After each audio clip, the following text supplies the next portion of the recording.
श्रीं क्लीं श्रीं कुबेराय अष्टलक्ष्मी मम गृहे धनं पूरय पूरय नमः।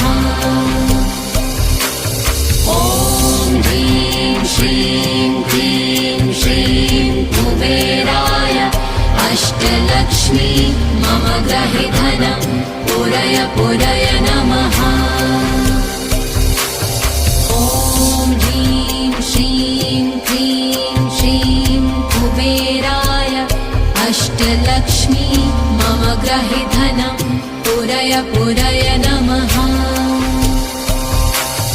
ॐ ह्रीं श्रीं क्लीं श्रीं कुबेराय अष्टलक्ष्मी मम गृहे धनं पूरय पूरय